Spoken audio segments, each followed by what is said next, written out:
एक कहानी ऐसे भी दिल को छू जाने वाली सच्ची कहानी। हर दिन की तरह मैं सुबह 8 बजे में चाय पीने के लिए अपने हॉस्टल से बाहर जाने के लिए निकला। मैं जैसे ही चाय की दुकान वाले के पास पहुंचा, देखा आज चाय वाला वहां पे नहीं था। शायद देर से पहुंचने के कारण वो चाय वाला वहां से जा चुका था। मेरे पास हॉस्टल लौट जाने के अलावा कोई और ऑप्शन नहीं था। मैंने सोचा कि आगे जाकर कहीं नाश्ता कर लिया जाए।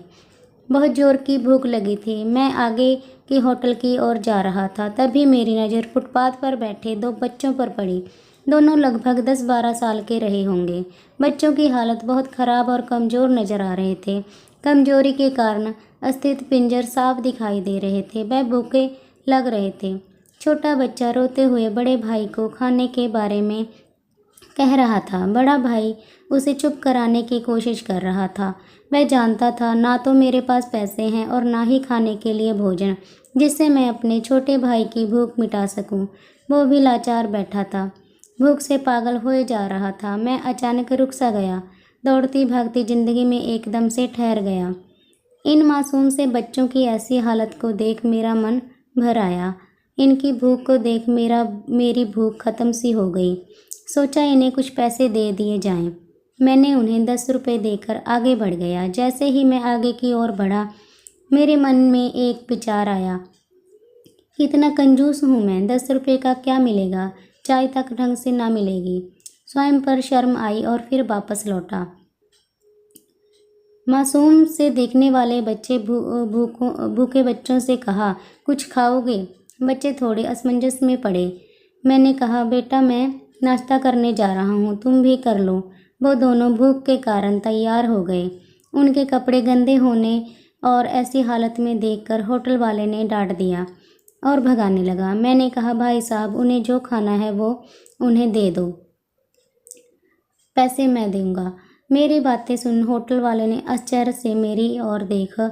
उसकी आंखों में उसके बर्ताव के लिए शर्म साफ दिखाई दे रही थी। बच्चों ने नाश्ता, मिठाई व लस्सी मांगी। सेल्फ सर्विस के कारण मैंने नाश्ता बच्चों को लेकर दिया। बच्चे जब खाने लगे, उनके चेहरे की खुशी देख मेरे चेहरे पे स्माइल आ गई। उस वक्त हमें दुनिया की काफ़ी अच्छी फीलिंग आ रही थी। उन 2 मासूम बच्चों को देख अपना बचपना याद आ गया। होटल से निकलने के बाद मैंने बच्चों को कहा, बेटा जो पैसे मैंने दिए हैं उसमें 2 रुपये का शैम्पू लेकर हैंडपंप के पास नहा लेना और फिर दोपहर शाम का खाना पास के मंदिर में चलने वाले लंगर में खा लेना। और मैं नाश्ते के पैसे देकर फिर अपनी दौड़ती दिनचर्या की ओर बढ़ निकला। होटल के आसपास के लोग बड़े सम्मान के साथ देख रहे थे।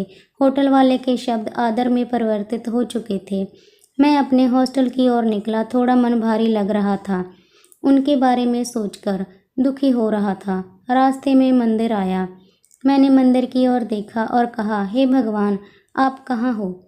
इन बच्चों की यह हालत, ये भूख, आप कैसे चुप बैठ सकते हो? आज हमारे आसपास में ना जाने ऐसे कितने लोग हैं जो गरीबी के कारण एक पल के लिए खाने के लिए उनके पास भोजन नहीं है और ना ही उनके पास पहनने के लिए कपड़े हैं। जहाँ पर इस तरह के बच्चे आपको दिखें, आप उनकी मदद ज़रूर करें। जितना हो सके उतना मदद ज़रूर करें। उसके बाद जो आपको खुशी मिलेगी ना, वो और खुशी कहीं और नहीं मिलने वाली आपको।